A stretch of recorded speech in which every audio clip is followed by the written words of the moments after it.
Mesdames et messieurs, bonjour et merci d'être avec nous pour cette édition de la mi-journée. Depuis le 28 mars, c'est plus de 100 millions de francs CFA d'échanges qui sont suspendus chaque jour de marché avec la fermeture du marché à bétail de Fada.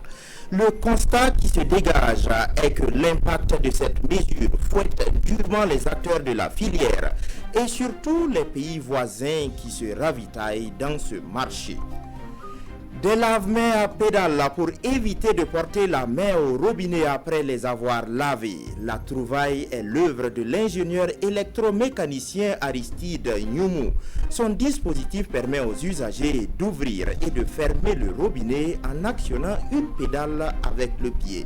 Comment fonctionne entièrement ce dispositif? Réponse dans quelques instants. En Europe, l'Italie et l'Espagne restent les pays durement frappés par le Covid-19.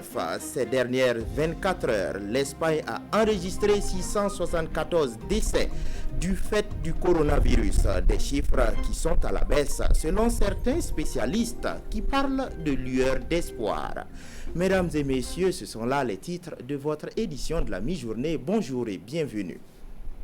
Avant de développer ces titres, allons à Bobo-Dioulasso, où le comité régional de gestion du Covid-19 veut adapter le plan de riposte à la réalité du terrain. Comment freiner efficacement la propagation du virus est la thématique qui a réuni les acteurs à Bobo-Dioulasso le 3 avril passé. Ils ont également adopté des stratégies pour la mise en application de certaines mesures prises par le président du Faso pour soulager les populations. On en sait plus avec Kassoum Milogo et Ali Traoré. À la date du vendredi 3 avril 2020, la région des Hauts-Bassins enregistre 29 cas de malades du Covid-19, dont 27 à Bobo-Dioulasso et 2 dans la mine de Oundi. Les chiffres sont du comité régional de gestion des épidémies réuni pour la 3e fois depuis sa mise en place. C'est une occasion pour ses membres de dresser le bilan de la maladie et son évolution en vue de mettre en place un plan de riposte adapté. Nous avons retenu essentiellement la délocalisation des malades du Covid-19 qui sont présentement au CHU vers l'hôpital de jour. Que vous connaissez, qui se trouve sur la route de Nassau. Ce sera effectif. Nous avons présentement 5 malades qui sont hospitalisés et nous avons 21 malades qui sont suivis, mais au niveau de leur domicile. Donc il est question de voir dans quelle mesure nous pourrons transférer certains malades dans certains espaces hôteliers qui ont été proposés. Donc cette discussion, nous sommes toujours là-dessus. En plus de ces aspects, le comité régional de gestion des épidémies compte toujours poursuivre les séances de sensibilisation sur le danger de la maladie avec le soutien de certaines OSC. Un regard est mis également sur l'application des mesures d'accompagnement prises par le président du Faso pour soulager les populations. Il y a eu des propositions fortes dans le cadre du prolongement des mesures d'accompagnement qui ont été décidées par son Excellence, Monsieur le Président du Faso. Nous, dans notre région, nous sommes en train de les mettre en œuvre et la commune et le conseil régional également se sont inscrits dans ce prolongement-là et la Chambre de commerce également qui a apporté une grande contribution à hauteur de 120 millions dans le cadre toujours des mesures d'accompagnement. Des actions qui pourraient permettre aux populations de traverser cette mauvaise passe. Les résultats de ces travaux à Bobo-Dioulasso pourraient être également utilisés par d'autres villes pour prévenir la contamination du Covid-19. Mais déjà, dans les villes comme Tinkodogo, les autorités communales veillent à l'application des mesures prises pour la prévention du Covid. Elles ont fait une sortie de terrain dans les boulangeries et les restaurants pour apprécier le niveau d'application des mesures en question. Hassan Gebre et Tanga Kafando pour les détails. Après des semaines de sensibilisation sur les mesures de prévention du Covid-19, les autorités municipales sont sur le terrain pour évaluer le niveau d'application de ces mesures. Dans ce maquis de la place, aucun dispositif sérieux. ce semblant de dispositif a été mis en place à l'improviste. À l'entrée de cette boulangerie, le décor est rassurant, sauf qu'à l'intérieur, aucune mesure d'hygiène avec des miches de pain qui rasent le sol. Et enfin, le bon exemple, ici à l'entrée de ce maquis, les clients sont priés de se laver les mains, même si le dispositif, seuls les habitués du coin le maîtrisent. Nous respectons la distance qui a été prise par le gouvernement, 1 mètre entre les clients. Voilà. Et on conseille aux clients de laver les mains avant d'entrer dans le bar. Nous avons conseillé aussi à nos hôtesses d'avoir des cache-nez, des gants.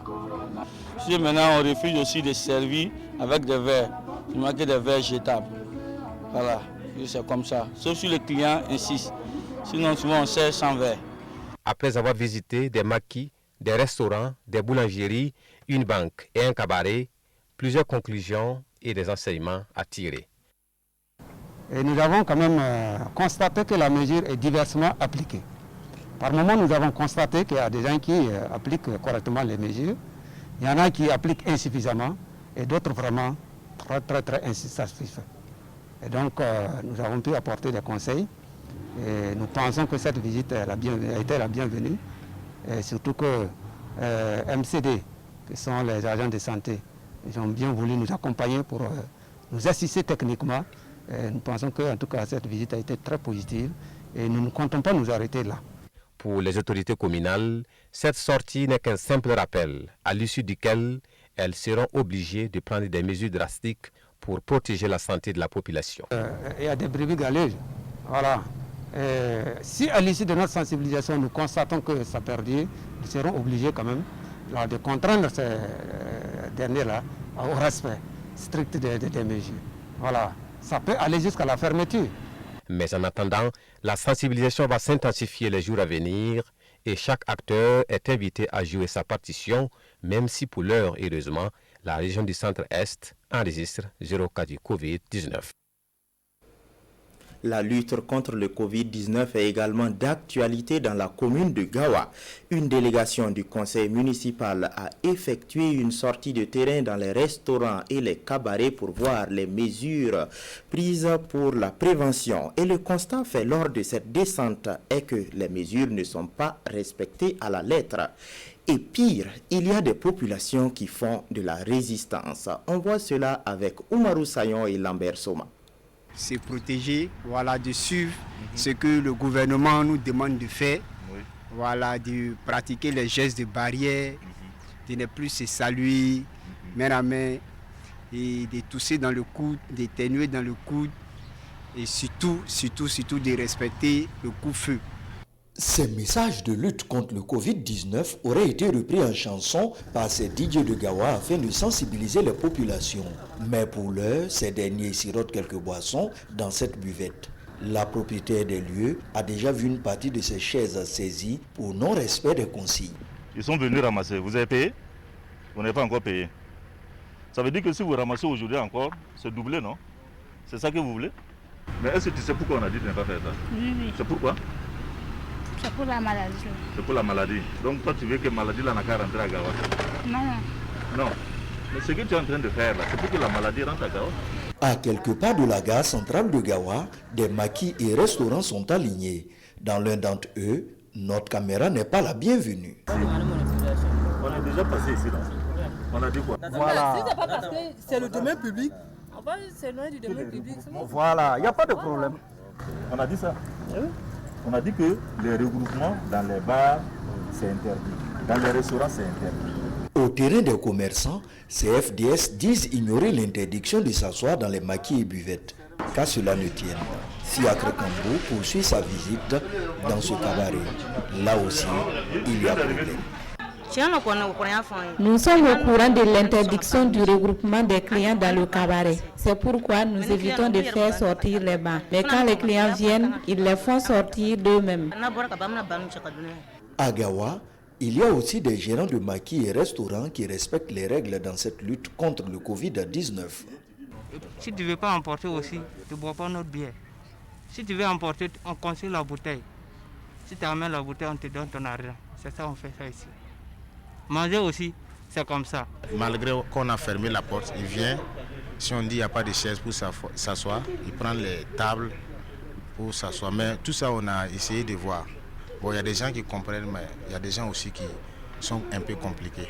À la fin de cette visite, le maire de la commune de Gawa invite les populations à un sursaut patriotique. De véritablement opérer un changement de comportement. Changement de comportement dans nos habitudes.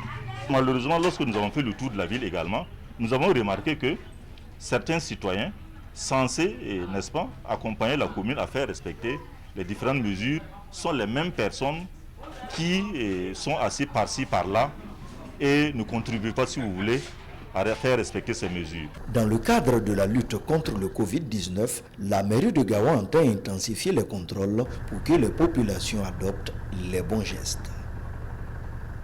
Je vous le disais en titre, l'un des poumons économiques de la région de l'Est est fermé pour éviter la propagation du coronavirus. Il s'agit du marché à bétail de Fada qui d'ordinaire enregistre plus de 100 millions de francs CFA d'échanges par jour de marché. Cette fermeture rime avec arrêt de travail et arrêt de ravitaillement des pays voisins avec pour conséquence le chômage. Le dossier est signé Désiré Ilboudo et Aruna Mari. Voici l'image que présentait le marché à bétail de Farangourma avant sa fermeture. Un parc d'animaux à perte de vue avec une foule d'acheteurs et de vendeurs. C'était la période des vaches grasses. Pendant la bonne période, les chiffres d'affaires, l'argent qui circule au niveau des marchés à bétail, au moins nous avons les 100 millions. Aujourd'hui, le marché a fait les frais du coronavirus. En lieu et place de ces décors, c'est un site fermé et des enclos vides. J'ai vendu un taureau à 405 000 francs. Mais là, ce n'est pas pour moi, c'est pour mon étranger.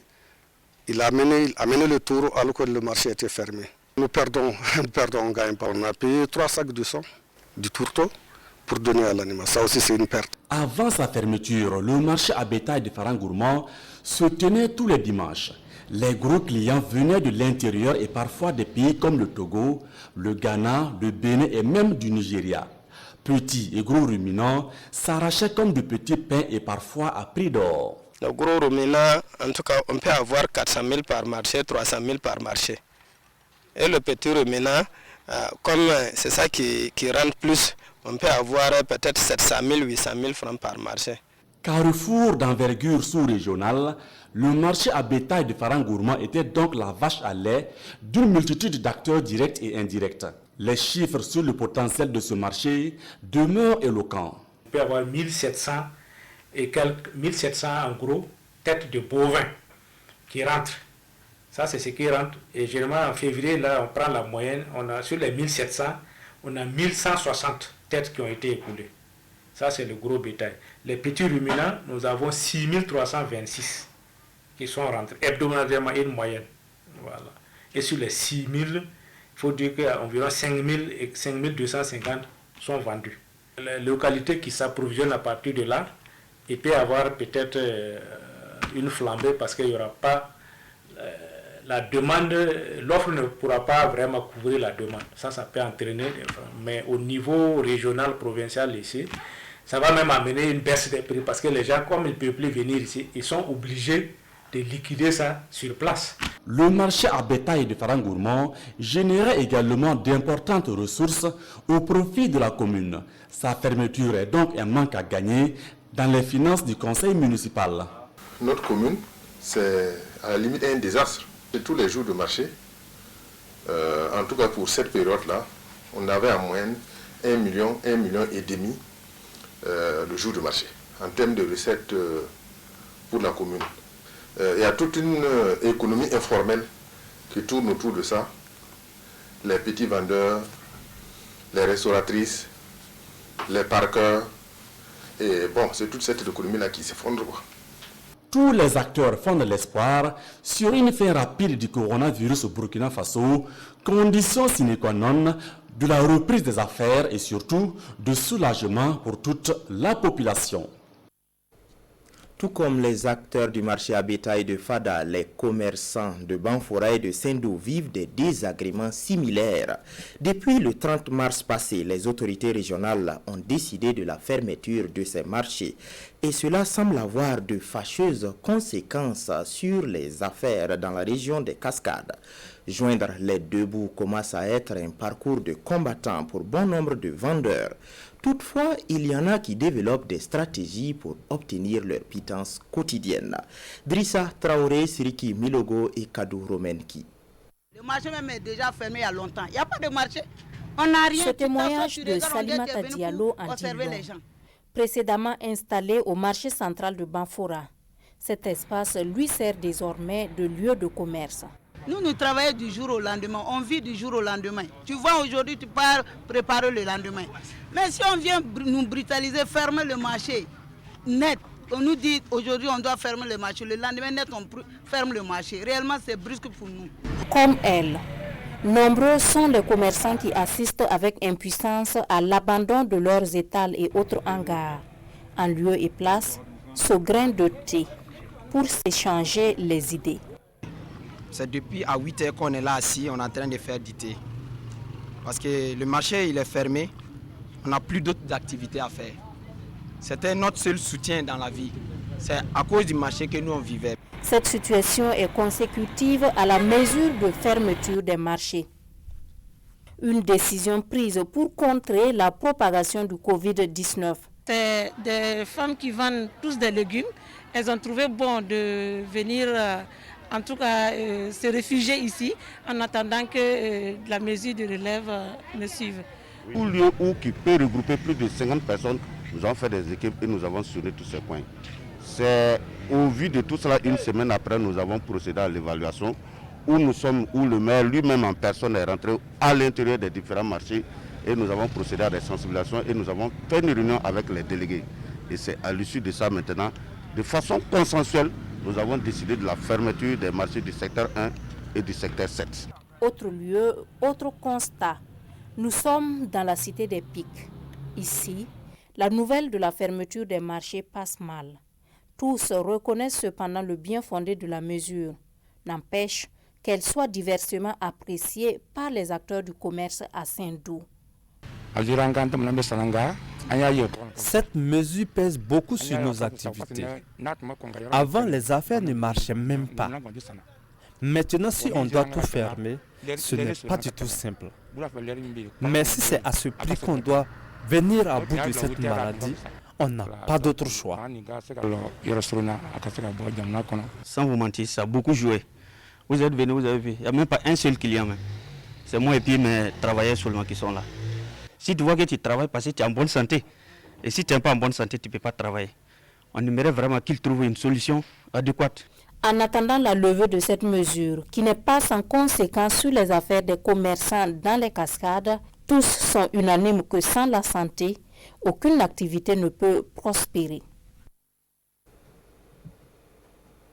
Et dans la prévention contre la propagation du coronavirus, il faut se laver régulièrement les mains pour éviter d'éventuelles contaminations.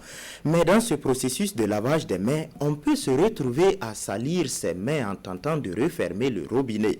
Mais vous serez désormais soulagé en cela grâce au lave-mains à pédale, un dispositif conçu pour ouvrir et fermer avec une pédale. Allons à la découverte des lave-mains à pédale avec Vincent Kiendrebeogo. Dans leur atelier, Aristide et son équipe sont en pleine activité. Ils fabriquent des modèles de lave-mains encore peu répandus, des lave-mains à pédale.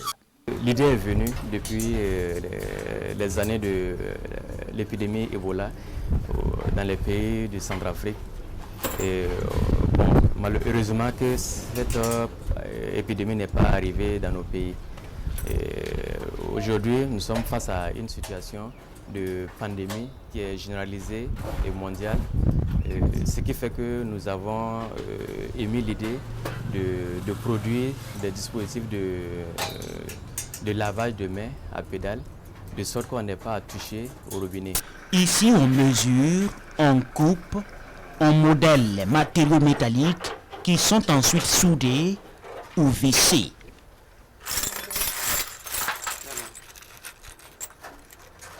Des récipients en plastique sont associés. Et voici le produit fini de l'ingénieur électromécanicien. Lorsque nous avons les mains tachées, nous touchons d'abord au robinet pour pouvoir se laver les mains. Et lorsque nous finissons de laver, nous sommes obligés de refermer le robinet. En ce moment, les microbes que nous avons laissés, les virus que nous avons laissés sur le robinet, nous les reprenons après avoir lavé les mains. Et souvent, nous repartons les mains plus souillées que lorsque nous sommes arrivés, parce que nous ne savons pas quelles sont les personnes qui nous ont précédés à l'utilisation de ce robinet-là. Place à la démonstration de cette machine à laver les mains qui n'a pas besoin d'énergie électrique pour fonctionner. Nous avons un réservoir de savon liquide et un réservoir d'eau potable. Ici, nous avons une cuvette de collecte d'eau, là où on se lave les mains. Et en bas, nous avons des pédales. Une pédale pour le savon liquide et une autre pour l'eau potable. Nous avons un compartiment où il y a les robinets, où se trouve le mécanisme de commande. Pour se servir du savon liquide, nous pédalons sur une pédale et nous prélevons le savon liquide. Ensuite, on se rince les mains en pédalant sur la deuxième. Voilà, on se rince les mains sans avoir à toucher au robinet. Et le gel hydroalcoolique à fonctionnement manuel. Là encore, une solution est envisagée. Le dispositif de distribution de gel est un mécanisme qui permet d'actionner sur le poussoir du flacon de sorte à éjecter le produit, le gel, de sorte qu'on n'ait pas à toucher au flacon. Et lorsque le flacon est vide, pour le remplacer, il suffit de basculer sur le levier, on retire le gel et ensuite le nouveau flacon, on le replace et on ramène le dispositif en place. Aristide Noumou ne donne pas le prix unitaire de ces kits, pris encore à l'étude, mais il pense pouvoir passer à une production de masse en fonction de la demande. Ouvrons à présent le chapitre des dons et des soutiens pour la lutte contre le coronavirus et on parle du geste du Conseil régional du Centre qui a offert du matériel sanitaire et des vivres à la Direction régionale de la santé et aux commerçants. Le Conseil régional du Centre a également initié une formation à l'intention de 200 agents de santé pour renforcer leurs connaissances sur le coronavirus. Alidou Badini et Vincent Kiendrebeo. Le Conseil régional du Centre apporte son soutien à la Direction régionale de la santé et au secteur informel de son ressort territorial. Ce soutien vient ainsi renforcer les capacités opérationnelles du personnel soignant et répondre aux cris de cœur lancés par les commerçants suite à la fermeture des marchés. Nous avons pu acquérir 5 tonnes de vivres que nous avons remis ce matin aux représentants d'une des fêtières des marchés de la région du Centre. Et en outre, nous avons pu également doter la Direction régionale de la santé du Centre de matériel de protection.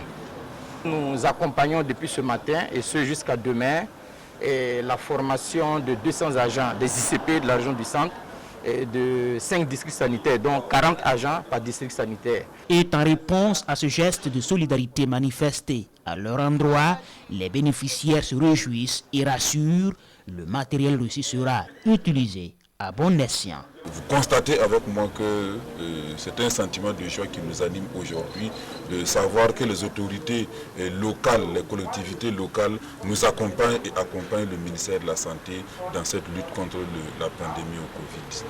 À partir de hier, nous avons mis une commission de plus de 15 personnes et qui est en train de... Et on a nommé une présidente qui va gérer les villes. Et on peut vous rassurer qu'à la fin, on va amener au conseil régional du Centre pour les montrer leurs 5 de riz à nourrir combien de familles. La région du Centre est d'ailleurs la plus touchée par le Covid-19 et Éric Thiam-Touré s'est compté sur l'élan patriotique des uns et des autres pour venir à bout de la pandémie. À Dédougou, les gestes se multiplient également pour la prévention contre le coronavirus. En début de semaine, le conseil municipal a remis des kits de lave-mains aux représentants des commerçants des 2 grands marchés de la cité de Bankui. Le film de la cérémonie de remise est signé Edouard Ouedraogo et Karim Ouedraogo. Ces kits de lave-mains viennent soulager les commerçants des marchés et dans la lutte contre la maladie à coronavirus ou Covid-19. Ce don du conseil municipal de Dédougou a pour objectif le respect des consignes d'hygiène dans les marchés. Ce qu'on a fait, c'est un geste vraiment, c'est minime. C'est minime, mais c'est l'engagement des acteurs. Chacun a compris qu'il faut s'impliquer et tous les acteurs, les gens s'organisent pour, en tout cas, se lancer dans la lutte sur la base des consignes édictées. Selon les bénéficiaires, ces mesures d'hygiène viennent compléter d'autres mesures déjà prises par les commerçants dans la lutte contre la maladie. Tout le marché sera, s'il plaît à Dieu, sera servi de lave-mains et de masques. Tous les commerçants sont dotés de masques. Je ne vois pas pourquoi les clients ne vont pas porter aussi des masques avant de rentrer au marché. On a déjà demandé vraiment de faire le maximum pour éviter le contact. En plus de ces mesures, ces jeunes volontaires multiplient les sensibilisations pour freiner la propagation du Covid-19 dans les lieux publics. Maintenant, comme l'actualité oblige, on a voulu jouer notre partition dans cette nouvelle pandémie qui menace tant le monde. Raison pour laquelle nous avons jugé nécessaire de sortir, faire quelques campagnes de sensibilisation avec des solutions hydroalcooliques et désinfecter les mains. Je pense que si tout le monde s'en tient à ces mesures, nous aurons contribué un temps sans peu à atténuer le mal. D'autres mesures d'accompagnement sont en étude selon le conseil municipal de la ville de Dédougou afin d'aider les commerçants à éradiquer cette pandémie. La société Vivo Énergie s'implique également dans la lutte contre le Covid-19. Le vendredi passé, les responsables de Vivo Énergie ont remis du matériel de travail au ministère de la Santé. À cela s'est ajouté du carburant d'une valeur de 16 millions de francs CFA. Des détails avec Urbain Benito Somé et Vincent Kiendrebeogo. La société Vivo Énergie vole au secours du Centre des opérations de réponse aux urgences sanitaires et du Centre hospitalier universitaire de Tengango.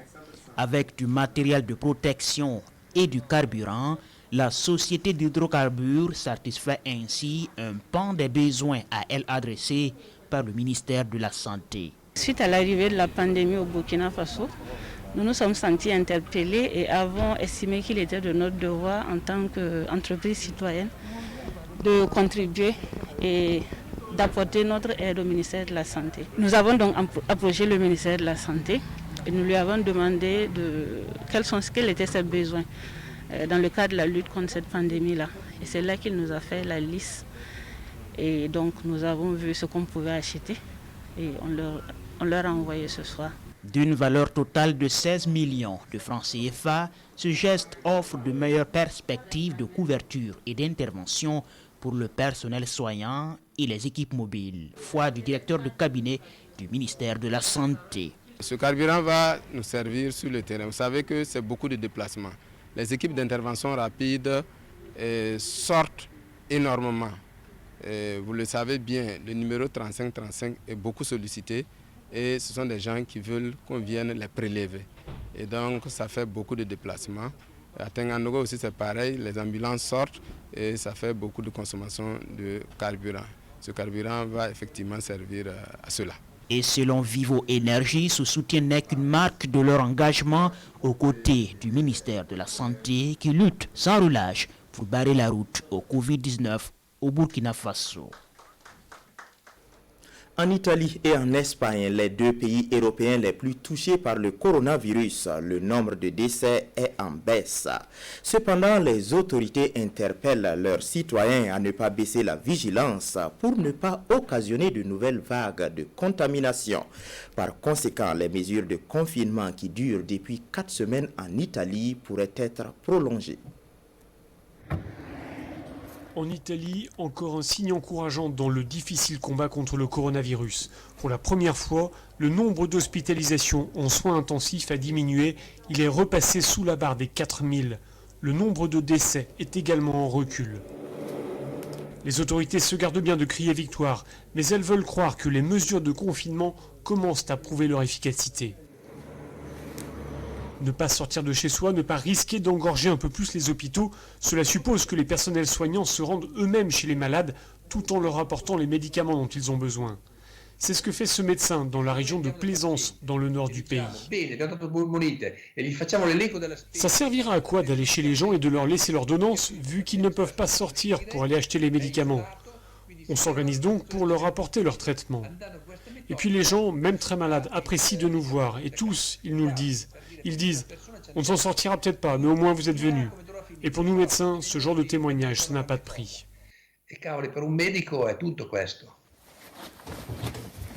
Les 60 millions d'Italiens sont confinés chez eux depuis bientôt 4 semaines et les autorités ont prévenu que cette période de confinement allait durer, sans préciser pour combien de temps encore.